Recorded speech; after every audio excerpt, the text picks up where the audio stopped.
इस दुनिया में दो तरह के लोग पाए जाते हैं।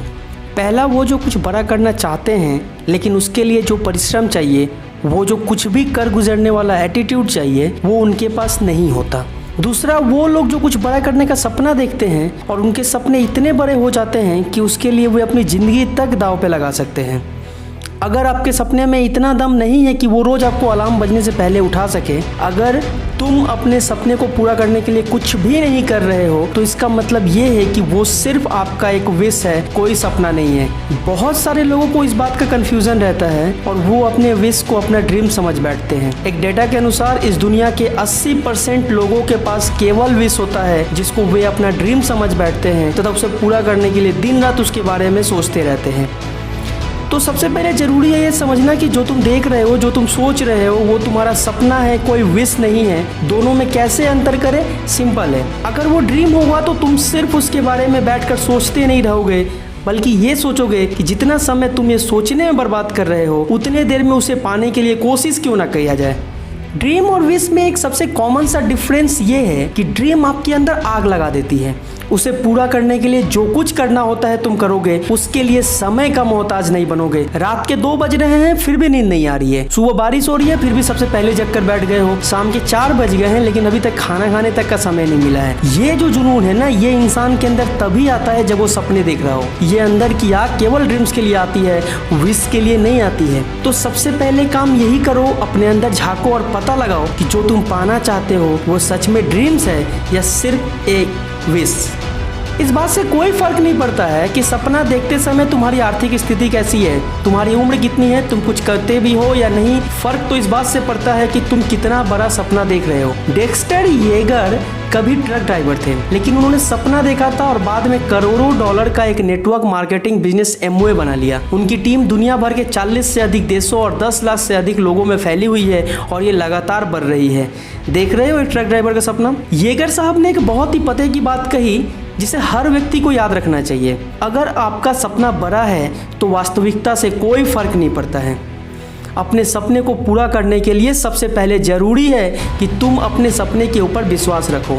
अगर अपने सपने को लेकर तुम्हारे मन में जरा सी भी डाउट हुई तो तुम्हारा सबकॉन्शियस माइंड उस सपने को पूरी तरह से एक्सेप्ट नहीं करेगा। दुनिया में सफल और असफल व्यक्तियों के बीच में सबसे बड़ा डिफरेंस यही होता है कि एक तरफ जहां असफल व्यक्तियों को दूसरे के सर्टिफिकेट का इंतजार रहता है, वहीं दूसरी तरफ सफल व्यक्ति के खिलाफ पूरी दुनिया ही खड़ी क्यों ना हो जाए, वे अपने सपने से जरा सा भी टस से मस नहीं होते हैं। अपने सपने के ऊपर भरोसा नहीं होता तो एक भी शब्द बोले बिना चार्ली चैपलिन दुनिया का सबसे बड़ा सुपरस्टार नहीं होता। अपने सपने के ऊपर भरोसा नहीं होता तो कमजोर सा दिखने वाला एक शख्स महात्मा गांधी के पीछे पीछे पूरा भारत नहीं चल रहा होता। अपने सपने के ऊपर भरोसा नहीं होता तो एक गरीब घर में पैदा होने वाला धीरू भाई अंबानी भारत का सबसे अमीर आदमी नहीं बनता। ये सपने की ताकत ही है कि 78 की उम्र में भी अमिताभ बच्चन साल में 3-3 ब्लॉकबस्टर पिक्चरें दे देता है। बिना किसी बैकग्राउंड के शाहरुख खान बॉलीवुड का बादशाह बना हुआ है और एक छोटे से कद का बच्चा दिखने वाला सचिन तेंदुलकर क्रिकेट का भगवान बन जाता है। तो अपने सपने पर भरोसा होना ही चाहिए, क्योंकि उसके बिना दूसरों के विरोध के सामने आप आसानी से हथियार डाल दोगे और खुद अपना विरोधी बन जाओगे।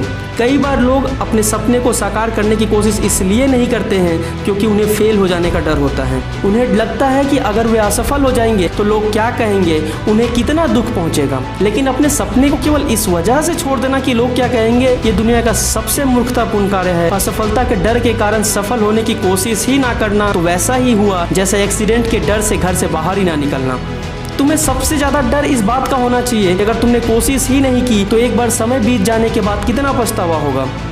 अगर जेफ बेजोस असफल होने से डरते तो क्या आज हमारे सामने अमेजन जैसी ऑनलाइन शॉपिंग स्टोर होती? अगर मार्क जकरबर्ग असफल होने से डरते तो क्या फेसबुक, इंस्टाग्राम जैसे इतने महत्वपूर्ण सोशल मीडिया साइट्स हमारे सामने मौजूद होते? असफलता से ना डरे, बल्कि अपने सपनों पर भरोसा रखे और उसे पूरा कैसे करे उसके पीछे भागने की तैयारी करे, क्योंकि सपना देखना ही काफ़ी नहीं होता है, उसे साकार करने के लिए मेहनत भी करनी होती है। सफल व्यक्ति असफल व्यक्तियों से ज़्यादा मेहनत करते हैं। मेहनत करते वक्त ना वे समय देखते हैं, ना ही अपने आसपास का माहौल। उन्हें थकान तक का एहसास नहीं होता है। मैकडोनाल्ड के संस्थापक दो पूर्णकालिक नौकरियां करते थे और एक सुबह से लेकर रात के 2-2 बजे तक काम करते थे। कोडक के संस्थापक जॉर्ज ईस्टमैन भी नौकरी के बाद देर रात तक अपने स्टार्टअप्स के ऊपर प्रयोग करते थे। ये लोग दिन को दिन और रात को रात नहीं समझते थे। इनका ध्यान समय पर नहीं बल्कि सपने को पूरा करने के लिए लगा रहता था। जब भी तुम्हारा फोकस अपने सपने के ऊपर होगा, उसके लिए जो लगन चाहिए, जो समर्पण चाहिए, वो अपने आप ही तुम्हारे अंदर पैदा होने लगेगी। अपने सपने के पीछे भागते वक्त तुम्हें कई तरह की दिक्कतों का सामना करना पड़ सकता है, कई मुश्किलें तुम्हारे सामने आएगी, ऐसा वक्त तुम्हारे सामने आएगा जब तुम्हें ऐसा लगने लगेगा कि इसे छोड़ देना चाहिए। लेकिन याद रखना, ये वही समय होता है जब तुम्हें इसे पकड़ के रखना है। ये तो सारे टेस्ट होते हैं, कुदरत परीक्षा ले रही होती है, वो जो तुम्हें देने वाली है, जो सफलता तुम्हें देने वाली है, तुम उसके लायक हो कि नहीं हो, ये बस उसका टेस्ट चल रहा होता है। तुम्हें उस वक्त क्या करनी चाहिए? अपना ध्यान प्रेजेंट से हटाओ और सुनहरे भविष्य की तरफ लगाओ। याद रखना, दुनिया में हर महान काम मुश्किलों से ही शुरू होते हैं। तुम बस अपने रास्ते पर चलते रहो और ऐसे ही चलते चलते तुम एक ना एक दिन अपने मंजिल को पा ही लोगे और तुम्हें तब जाकर के ये सब कुछ वर्थ इट लगेगा। वो लंबी रातें, वो मेहनत वाले दिन, वो पसीना, वो आंसू, वो स्ट्रगल, सब कुछ वर्थ इट लगेगा। अभी तक हम सिर्फ ये जानते थे कि हम क्या हैं, हम क्या बन सकते हैं, ये जानने का वक्त शुरू होता है अब। अगर वीडियो अच्छी लगी हो तो इसे लाइक करें, कमेंट करके बताएं कि किसका ड्रीम कितना बड़ा है और इस वीडियो को हर जगह शेयर कर दें, अपने फ्रेंड्स ग्रुप, फैमिली ग्रुप, हर जगह। और ऐसे ही मोटिवेशनल और इन्फॉर्मेशनल वीडियोस के लिए चैनल को सब्सक्राइब करके बेल आइकन को दबा दें। मैं मिलता हूँ नेक्स्ट वीडियो में किसी और टॉपिक के साथ। तब तक के लिए जय हिंद, वंदे मातरम।